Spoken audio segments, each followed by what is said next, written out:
Have you ever noticed how some things just move together? Like when gas prices go up, airline tickets tend to get more expensive too. Or when the stock market is booming, people generally feel more confident and spend more money. That's not a coincidence. It's often due to something called correlation.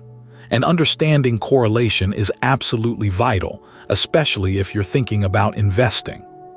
So, what is correlation? Simply put, it measures the degree to which two assets move in relation to each other. It tells you how much the price of one asset tends to change when the price of another asset changes. It doesn't tell you why they move together, just that they do. And it's expressed as a number between -1 and +1. Let's break down what those numbers mean. A correlation of +1 means perfect positive correlation.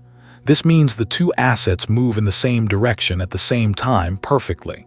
If one goes up, the other goes up by the same amount. If one goes down, the other goes down by the same amount. A classic example, although not perfect in reality, is usually two identical stocks from the same company. If one share price changes, the other should too. Now let's look at zero. A correlation of zero means there's no relationship between the two assets. Their movements are completely independent. Think of, say, the price of coffee and the number of sunny days in Seattle. One doesn't really influence the other. And finally, we have -1. A correlation of -1 means perfect negative correlation. This means the two assets move in opposite directions. When one goes up, the other goes down by the same amount, and vice versa. While truly perfect negative correlations are rare, a theoretical example might be two companies that are direct competitors. If one gains market share, the other generally loses. Now, why is this relevant to you, especially as an American investor?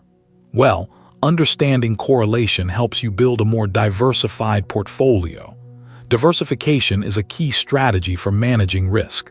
You don't want all your eggs in one basket. If you only invest in one type of asset like tech stocks, you're heavily exposed to the risk specific to that sector. Let's look at a simple example.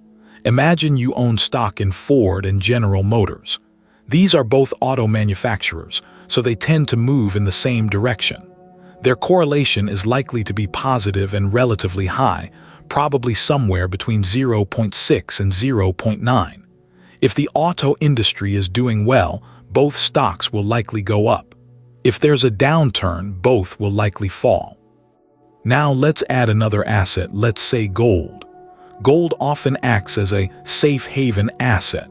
When the stock market is volatile, investors often flock to gold, driving up its price. This means gold often has a negative or low positive correlation with stocks. By combining stocks like Ford and GM with an asset like gold, you can potentially reduce your overall portfolio risk. When stocks go down, gold might go up, offsetting some of your losses. It doesn't eliminate risk entirely, but it spreads it out.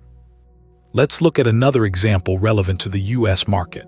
Think about the S&P 500, a broad measure of the US stock market and crude oil.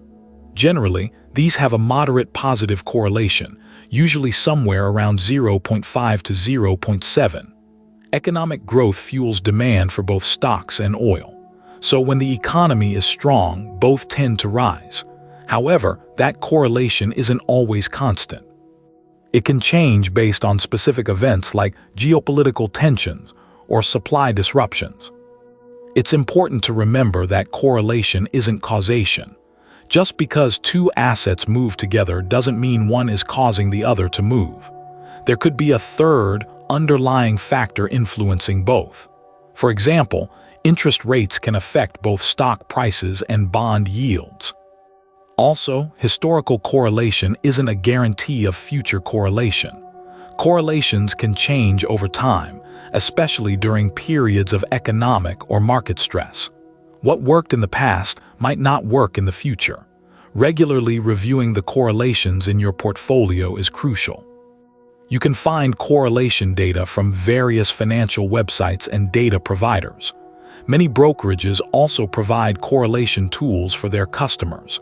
Understanding how to interpret this data is key. Don't just look at the number. Consider the context and potential reasons behind the correlation. In summary, correlation measures how two assets move in relation to each other. It's expressed as a number between -1 and +1, with +1 being perfect positive correlation, 0 being no correlation, and being perfect negative correlation. Understanding correlation helps you build a more diversified portfolio and manage risk. Remember, correlation isn't causation, and historical correlation doesn't guarantee future results. Regularly review the correlations in your portfolio and consider the context behind the numbers. Remember, this information is for educational purposes only and should not be taken as financial advice. Always consult with a qualified financial professional before making investment decisions.